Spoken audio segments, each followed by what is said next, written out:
السلام علیکم ورحمۃ اللہ تعالیٰ وبرکاتہ۔ اس ویڈیو کے اندر ہم بات کرنے والے ہیں کہ اگر کوئی بندہ خواب میں یہ دیکھتا ہے کہ اس کے جسم پر خارش ہو گئی ہے، کھجلی ہو گئی ہے، تو اس خواب کی تعبیر کیا ہوگی؟ تو یاد رکھیں کہ اس کے بارے میں 3 قول ہیں۔ پہلا قول امام ابن سیرین کا ہے۔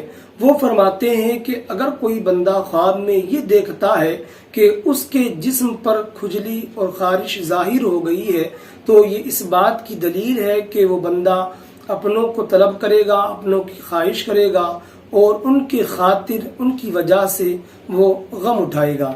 اور دوسرا قول حضرت ابراہیم کرمانی کا ہے۔ وہ فرماتے ہیں کہ اگر خواب کے اندر کوئی جسم پر کھجلی کو دیکھتا ہے تو یہ اس بات کی دلیل ہے کہ وہ اہل بیت کے احوال کی جستجو کرے گا اور ان کی وجہ سے ان کی خاطر وہ غم اٹھائے گا، پریشانیاں اٹھائے گا۔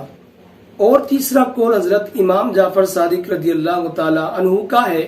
وہ فرماتے ہیں کہ اگر جسم پر ظاہر ہونے والی کھجلی وہ اس طرح ہے جو تکلیف دے رہی ہے تو یہ اس بات کی دلیل ہے کہ وہ بندہ زحمت اٹھائے گا، مشقت و پریشانیاں اٹھائے گا۔ تو امید کرتا ہوں اس خواب کی تعبیر آپ سمجھ گئے ہوں گے۔ اسی کے ساتھ وداع چاہتا ہوں، تب تک کے لیے خدا حافظ۔